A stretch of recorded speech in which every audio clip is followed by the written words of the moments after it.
you get the YouTube. Okay. You ready to go live? Yes, sir, you are. Welcome. For those who don't know, this is Elder Mmoja Ajabu, your host for Ajabu Speaks. This program is dedicated to stripping the clothes off of well-dressed lives, and there's a bunch of well-dressed lives running around here. You got to understand that I'm unbossed, and unafraid of the truth, the whole truth, and nothing but the butt naked truth. And you know that this program is from a Pan-Africanist perspective.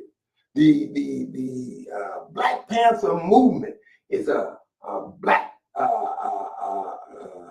and Pan-African organization. Let me get it straight here. And this view is from a Pan-Africanist point of view. The friends of Ibrahim Traore, those are Pan-Africans. The brother that is running Burkina Faso, Captain Ibrahim Traore, he is a Pan-Africanist. Down in South Africa, Malema, he's a Pan-African. This is from a Pan-Africanist perspective. It don't care where you was born. It don't care who you got citizenship with. That is not the defining factor on how we're looking at ourselves and where we reside in this world order of things, this culture that we live, this life that we're talking about from a Pan-Africanist point of view.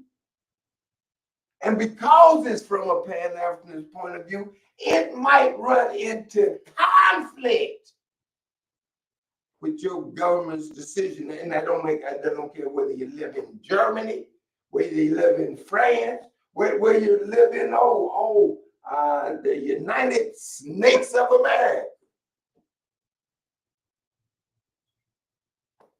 Don't make no difference. This is about where you come from. What's best for the piece of land that was gifted to us by our Father, which art in heaven. He gave us Africa. And so we're talking about looking at our lives and how we live it to where it's that we benefit from the land and the resources that are located on the African continent for the benefit of African people. And to look at that, I want to use some of the experiences that's going on in our lives, and one of them being the situation in Cincinnati, the other one being the situation in New Orleans, and then I want to go to Burkina Faso. Where do we go from here? And when you look at the situation in Cincinnati, y'all know what happened. Young boy sleeping outside his family's house. He's up in there with 3 other people. The police come because somebody, it's the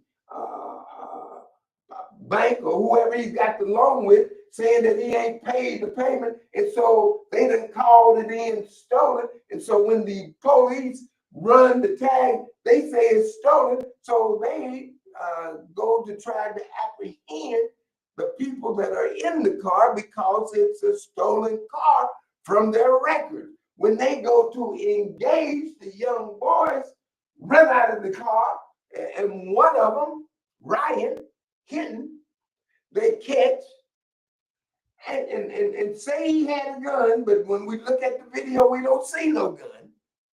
But said he had a gun, and when he come down around the corner because he was hiding at some trash receptacles, when he comes out from around them, the police officer sees him, says that he pointed a gun on him, which we don't see on the video, but the police officer guns him down.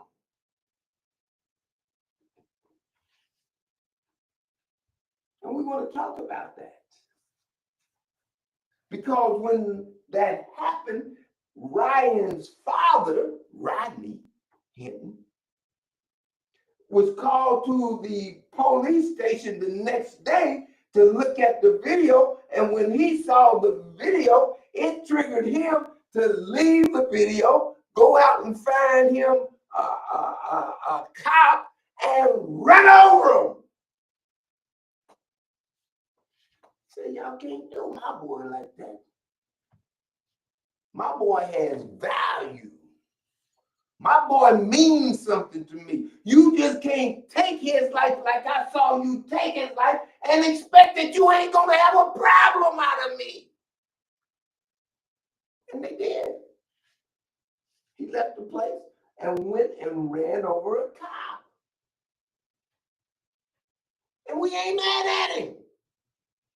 We sick and tired of these people treating us like our lives mean nothing. It may not mean nothing to you, but it means something to us, and we're not going to continue to allow you to treat us like that. Stop the madness. And so Rodney did what most of us would have been thinking, but he carried it out. He went out, got in his vehicle, and ran over a cop. He said, look, this is drop a cop day. You done had a picnic, and the nick that you picked was my son. Well, look, I'm having drop a cop day. And he did. Took him out. And see, I can relate. I can relate to Rodney because my son got caught up in the cable. And when they went to have the trial, they filed the death penalty on him, as they have done on Rodney, but I'll get back to that. But they filed the death penalty on my son and said that they wanted to kill him for this caper that he got caught up in. Now, when you're talking about Rodney, see, they killed his. When you're talking about mine, they threatened to kill him. But I felt the same way that Rodney felt. And I told them, I said, look, if you kill my son for something that he didn't do, and the evidence says that he didn't, but even if he did something and you kill him, you're going to have a problem out of his daddy. That boy's got value. He means something. Oh, man. And you too, if you with us, if you are moving from a Pan-African point of view, and even if you don't, but if you from that African continent, if you from the continent and you with us, then I feel for you. I value you. You have value. But if you thinking like that, and you don't even have to be thinking like that, and you my son or one of my children, look, you got value. And you got backup. If they harm you, then they got a price to pay because you got a daddy that loves you. That was Rodney Hinton. And fortunate enough for me, I didn't have to carry it out.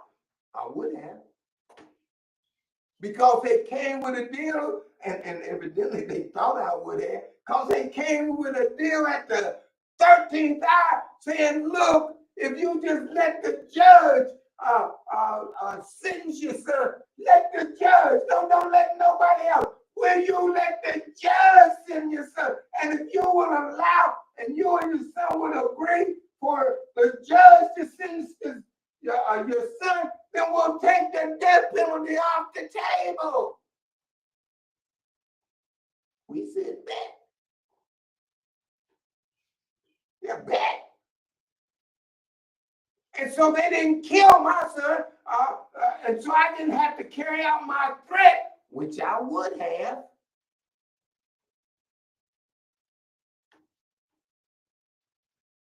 Because the value of my son's life, if you take it, is other lives.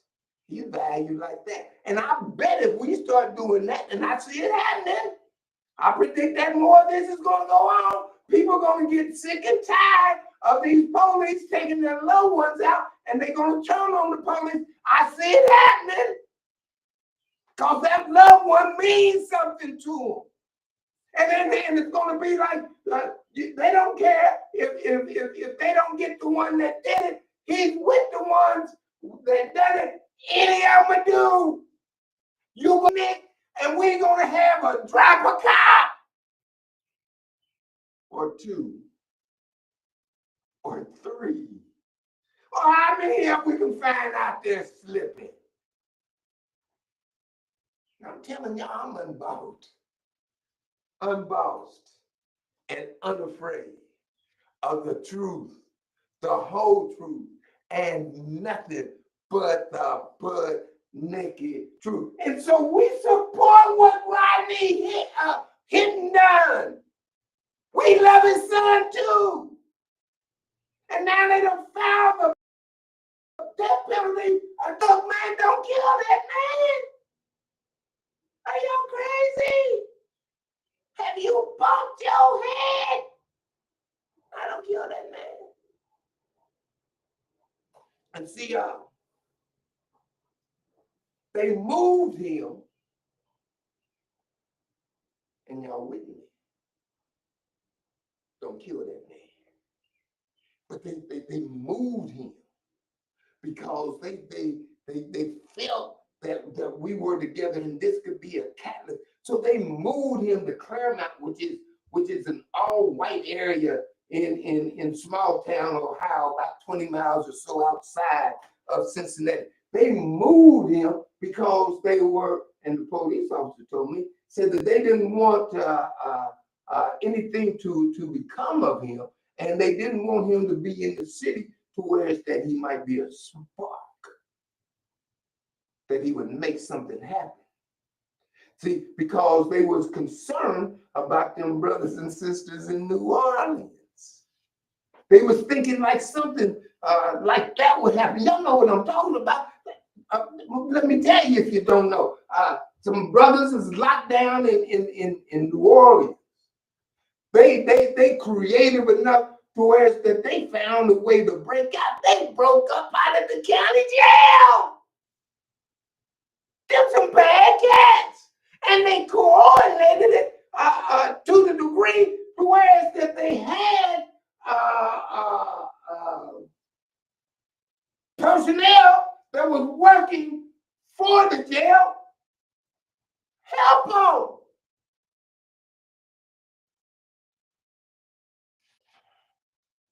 That takes planning. It's skill. Look at that. They could come up and come up with a plan and get the personnel and also make the logistics, work on making the door weak and making sure that you can get out to the door. If you move the toilet and there's a hole, you can climb through there, get out there, open the door, shimmy the door, and make it. And the people that's supposed to stop you from doing that, they working with you. They on the team. And rightfully so. And see, they were scared that something like that was going to happen in Cincinnati, so they moved them. And I cheered them brothers on. Now, the only problem with it is because they're not political. They're not doing it to further the revolution.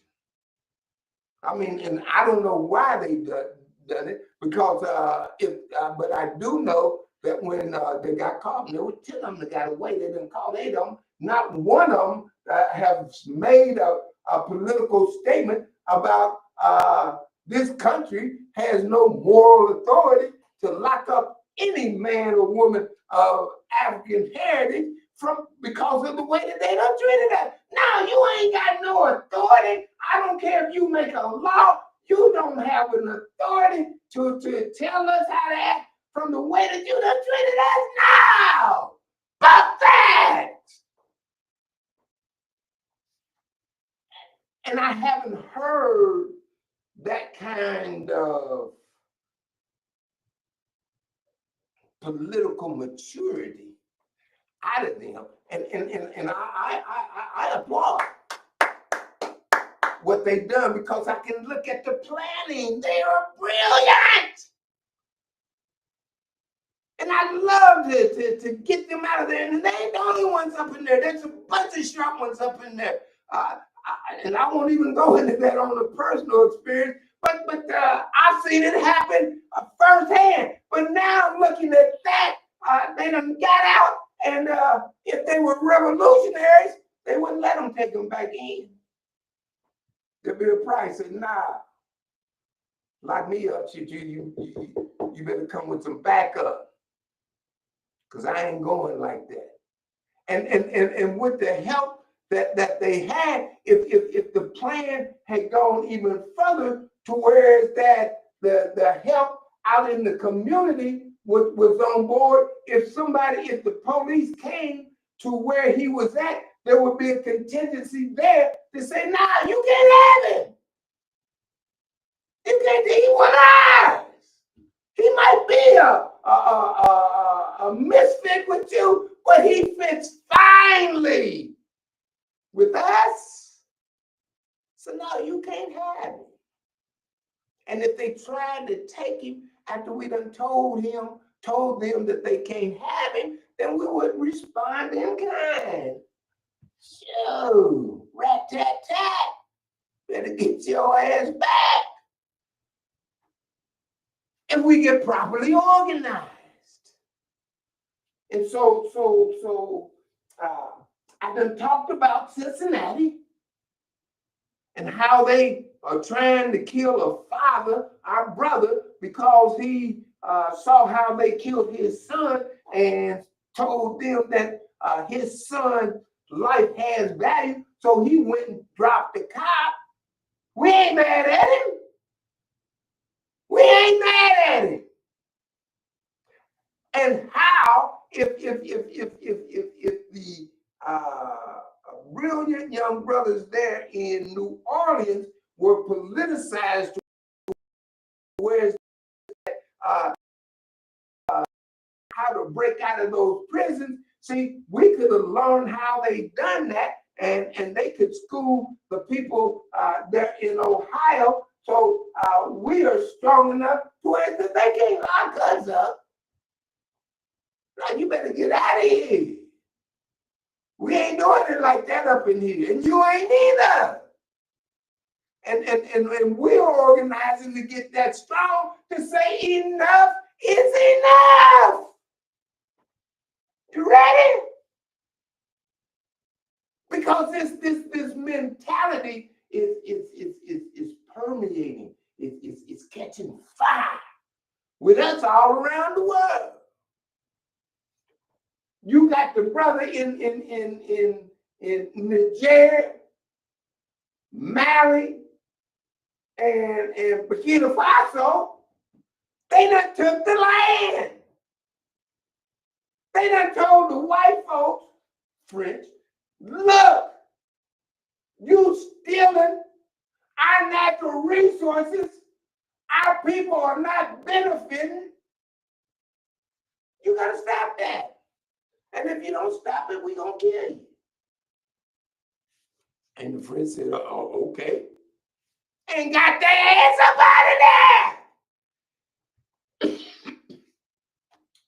We, with proper organization, can have that same kind of strength and have that same kind of authority of where we reside, to where is that we can stop these cops from just shooting our babies down, and they shoot us too.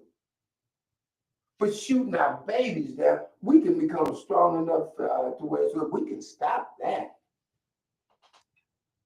Because if they start to drop it, they'll stop the copping. That can.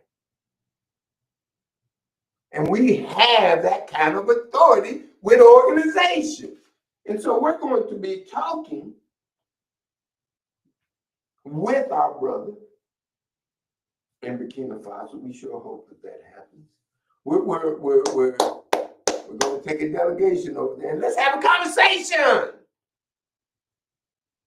Let's see if we can't work together.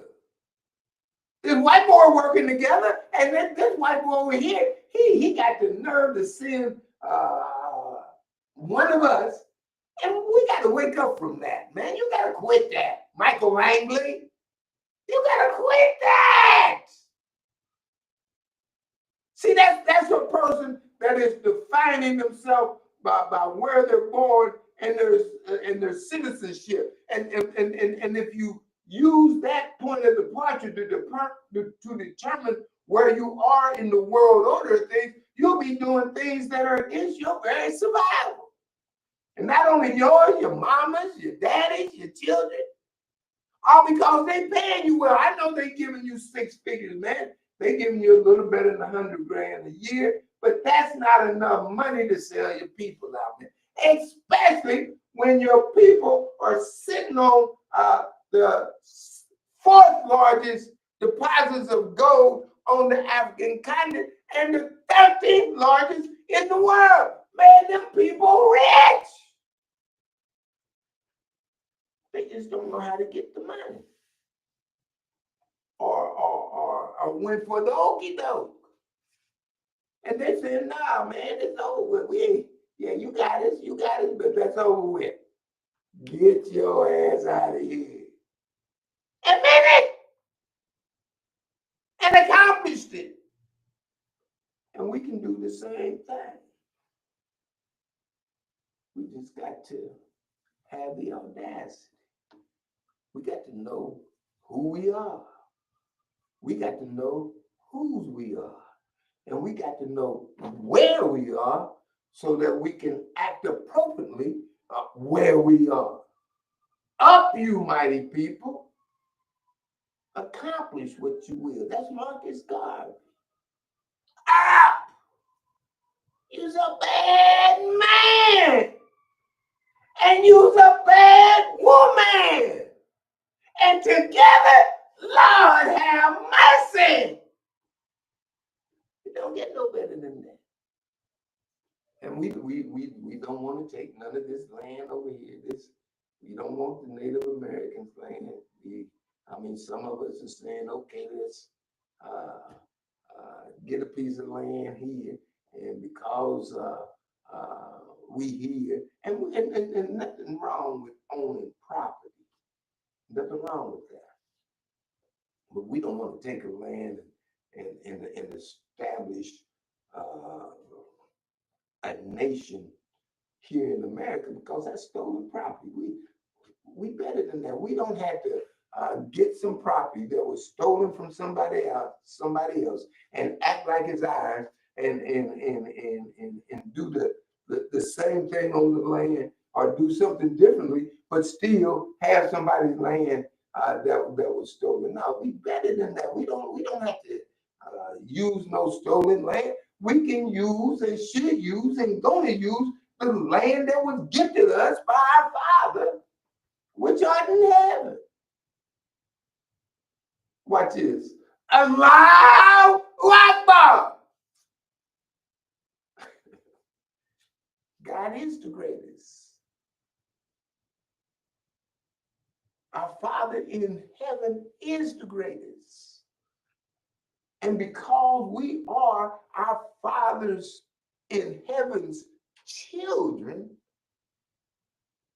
you're the greatest thing that ever walked the face of the earth. And it's time to start acting like it. You ready? I believe you are. You've been listening to the elder. Unbossed, and unafraid of the truth, the whole truth, and nothing but the butt naked truth. You find us on our YouTube channel, And we would love for you to take a subscription. And it's free, don't cost you nothing. And you can find that at just Google the Black Panther movement. And I'll be better prepared next time. I don't have all that committed to my mind, but we'll get better as we go, you know. But Google Black Panther movement, or you can call. Now I know that number. That number is 1-844-848-6489.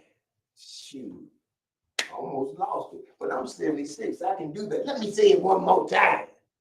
76-year-old man, revolutionary, born, die, wanting to be free. I'm saying if you got that kind of attitude and you want to get with other people that got that kind of attitude, get your phone and call 1-844-848-6489. Tell them you're ready. And we ready for you.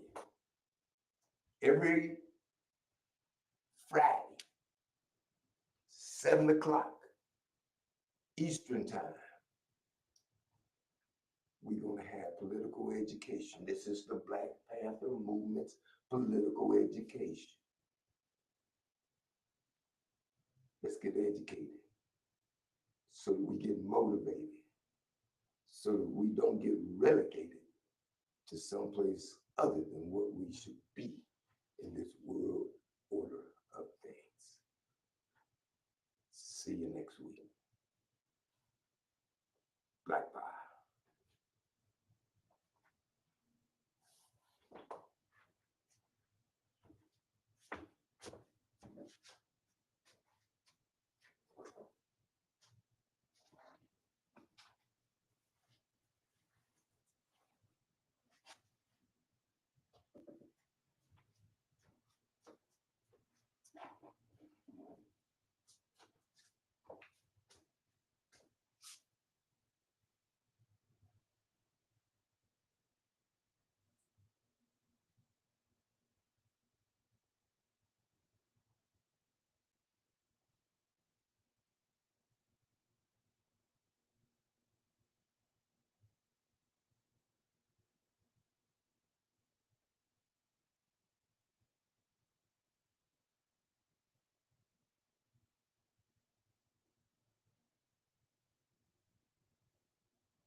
Are we still live? Yes. We'll shut it down. How many minutes was that? How many?